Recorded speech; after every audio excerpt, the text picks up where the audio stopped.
saya Dina Rohyananti dari kelas Ilmu Kesehatan Ternak C kelompok 2. Pada praktikum kali ini saya menggunakan ayam petelur yang sudah afkir, di mana ayam petelur ini berumur sekitar kurang lebih 85 minggu. Ayam ini saya dapatkan dari pedagang ayam potong yang merupakan tetangga saya.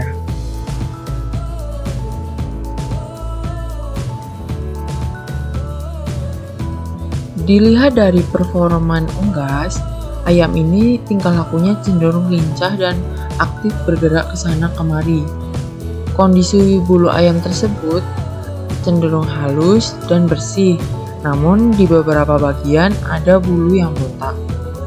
Selanjutnya, jika dilihat dari perubahan anatomi, tidak terdapat perubahan anatomi pada bagian kepala dan pada bagian dada. Dan jika diamati lubang-lubang tubuhnya, pada paruhnya, matanya, sinusnya, dan kloakannya, semuanya dalam kondisi yang normal.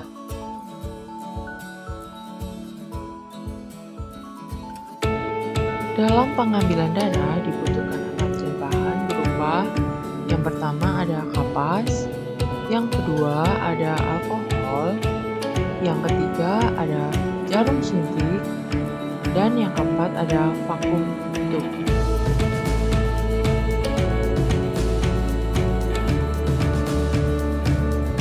Proses pengambilan darah dimulai dengan membasahi kapas dengan alkohol. Kemudian kapas tersebut dioleskan ke sayap bagian dalam. Hal ini bertujuan agar vena pectoralis terlihat lebih jelas. Lalu kemudian suntikan jarum suntik ke vena pectoralis tersebut. Dan jika sudah masuk ke vena pectoralis, maka tarik perlahan hingga darah itu masuk. Jika sampel darah sudah terambil, maka sampel darah tersebut bisa disimpan atau dipindahkan ke vakum tube.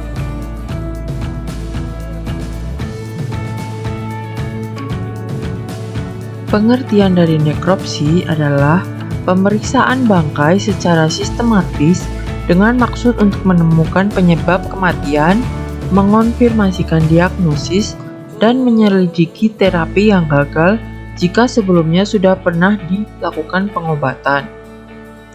Alat dan bahan yang digunakan saat nekropsi antara lain, yang pertama ada sarung tangan, yang kedua ada pisau bedah atau scalpel, kemudian ada gunting, lalu ada juga pisau dapur, selanjutnya ada talenan, dan yang terakhir ada trash bag sebagai tempat pembuangan sampah dan sebagai alas untuk melakukan nekropsi.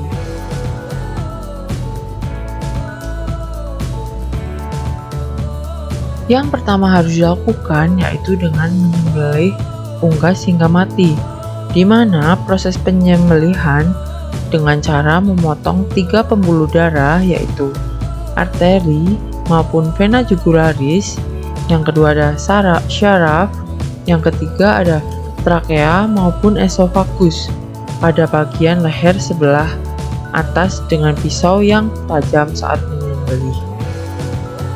Setelah ayam selesai disembelih, lalu yang pertama periksa permukaan tubuh atau kulit ayam dengan cara menyipakkan furu secara bergantian menyeluruh ke semua permukaan tubuh. Tidak lupa dilakukan pemeriksaan kaki, di mana kaki tersebut terlihat normal, tidak ada pucat, tidak ada luka, dan tidak ada pembengkakan.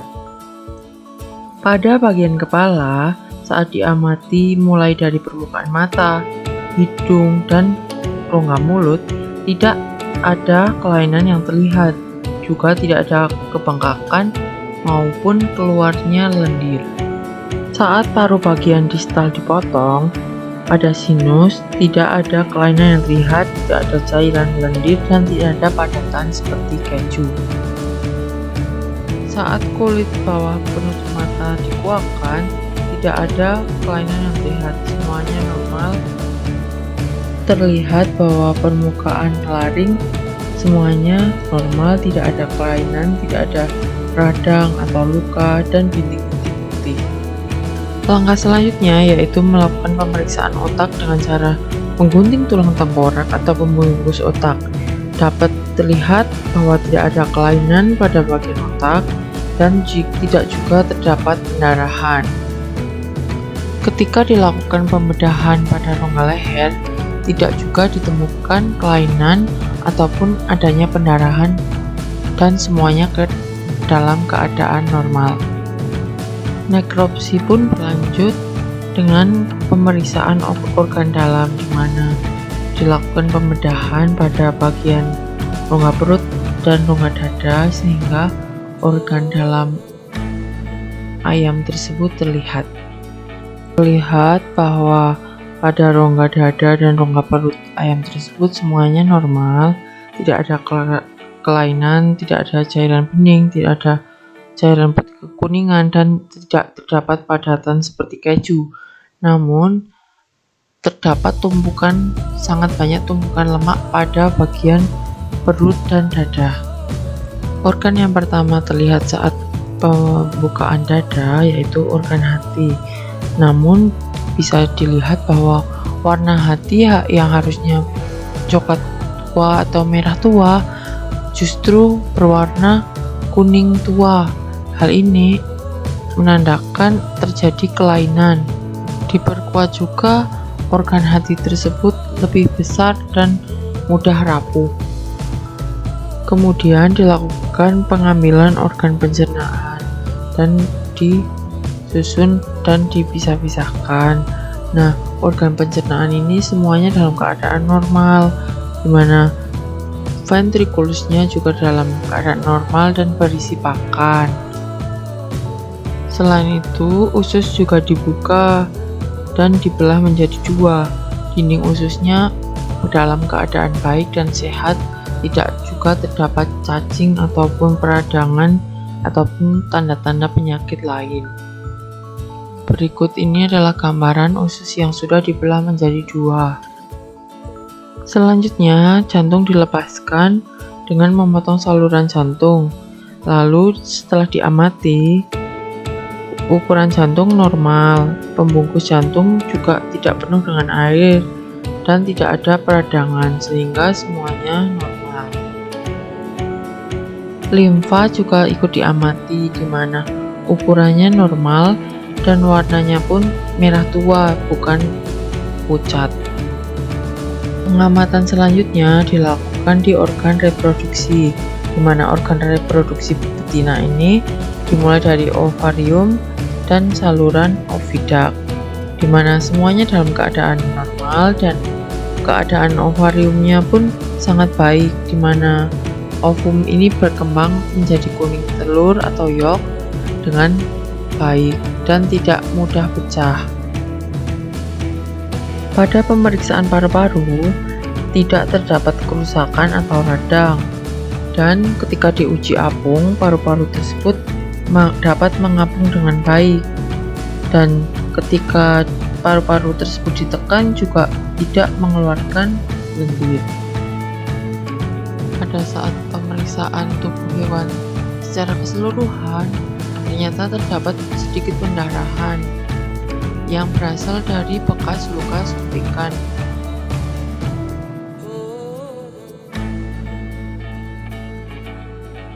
Berdasarkan pengamatan performa ayam dan proses nekropsi, dapat disimpulkan bahwa secara umum kondisi tubuh ayam tersebut sehat, normal, dan baik. Namun terdapat kelainan pada hati, di mana didiagnosa ayam tersebut mengalami penyakit FLHS atau Fatty Liver Hemorrhagic Syndrome akibat konsumsi pakan yang terlalu banyak kandungan lemaknya, sehingga menyebabkan hati yang harusnya berwarna merah menjadi berwarna coklat.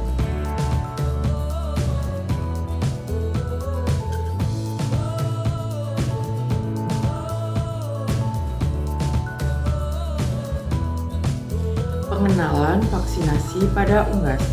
Dimulai dari pengertian vaksin, di mana vaksin sendiri adalah mikroorganisme atau agen infeksi yang sudah dilemahkan atau dimatikan dan diformulasikan sedemikian rupa yang digunakan untuk infeksi buatan. Fungsi dilakukannya vaksinasi yaitu untuk menggertak pembentukan kekebalan atau antibodi pada ternak sehingga dapat mencegah infeksi penyakit. Vaksinasi sendiri dapat dilakukan lebih dari satu kali, di mana vaksinasi pertama untuk membentuk kekebalan tingkat awal, lalu vaksinasi berikutnya, yang kedua, ketiga, dan seterusnya merupakan penyangga agar kekebalan akibat vaksin awal tidak turun atau biasa disebut booster.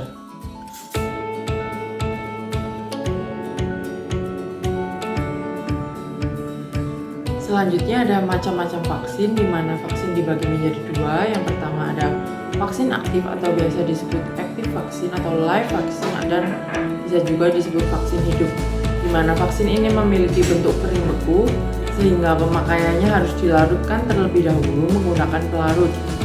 Vaksin ini berisi agen penyakit atau mikroorganisme yang telah dilemahkan. Pemberiannya bisa dilakukan melalui tetes mata, melalui hidung, mulut, air minum, atau juga bisa diinjeksikan atau melalui suntik. Nah, yang kedua ada vaksin inaktif atau biasa disebut pill vaksin, inaktif vaksin. Dan vaksin ini memiliki bentuk emulsi atau suspen karena mengandung larutan, sehingga pemakaiannya dapat tanpa menggunakan pelarut, dapat langsung digunakan. Vaksin ini berisi mikroorganisme yang telah dinonaktifkan atau dimatikan, di mana proses pemberian vaksin ini dilakukan dengan injeksi atau penyuntikan.